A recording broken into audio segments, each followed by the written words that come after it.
Good day guys. Ngayon ay nandito tayo sa may dulo ng airport sa tabi ng dito sa may mga mangrove.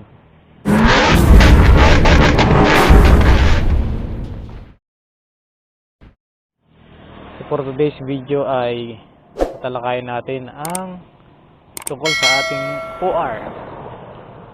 Mahigit isang buwan na sa akin guys itong motor na to.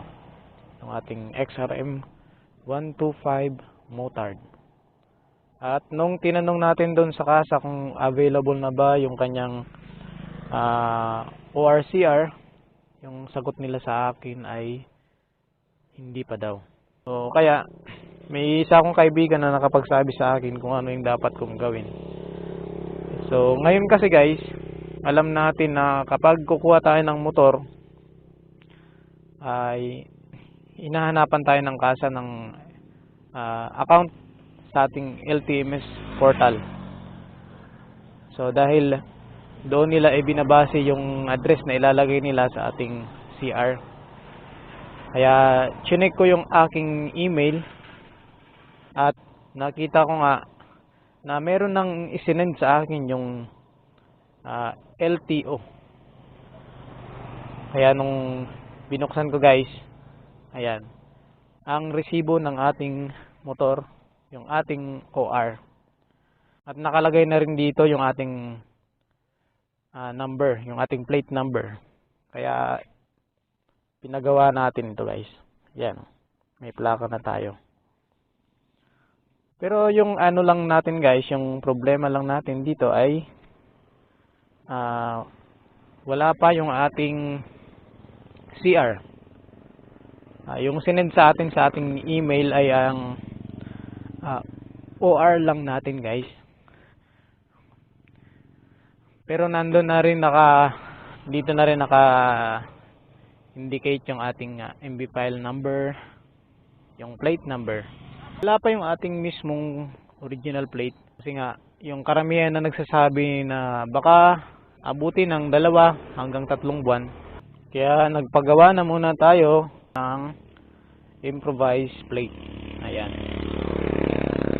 So yung daladalang copy lang natin ay ang ating OR. Pero goods na din guys kasi makakabiyahe na tayo ng medyo malayo-layo. At medyo mababawasan na dating ka ba pagdating sa mga checkpoints kasi may papakita na tayong papel. So baka sa inyo din guys, kung pumunta kayo sa kasa at hindi pa na-release o hindi pa available yung inyong OR, pwede ninyong i-check ang inyong email. Baka nag-send na doon si LTO. At malaking bagay na rin yun guys kasi mahalaga yung meron tayong papel na dala kapag bumibiyahe tayo. Ewan ko lang sa mga dating motor guys kung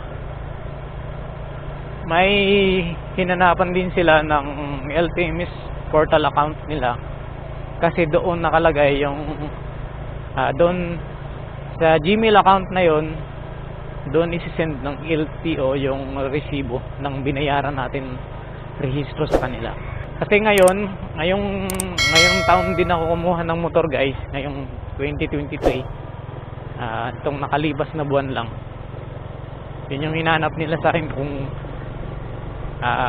ano yung address na nakalagay ko doon sa aking LTMS portal account. Kasi yun yung ilalagay nila doon sa ating yung lugar, yung address natin doon sa ating papel ng motor. So yung iba siguro sa atin guys ay nakakuha na ng kanilang original na plaka. So ayos yan. So goods. Kasi andyan na yung kanilang original plate. So sa mga wala pa at baka makikita nyo din guys sa inyong mga email na may sinend na pala, nakikita nyo din doon yung mga plate number tulad ng nangyari sa akin. Kaya nagpagawa na lang ko ng aking improvised plate.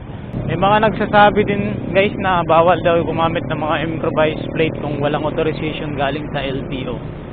Pero ngayon ay meron ng yung memorandum yata nila na ang paggamit ng improvised plate ay hindi na nangangailangan ng LTO authorization. Yan yung nakuha kong guys. Yan yung nakuha kong copy.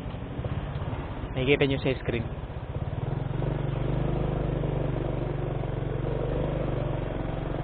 Kaya nagpagawa rin tayo na hindi na tayo kumuha ng LTO authorization pagdating sa pagpagawa natin ng ating improvised plate. So ayun lang muna guys, hanggang dito na lang muna yung ating video. Maraming salamat sa panonood niyo guys. Thank you!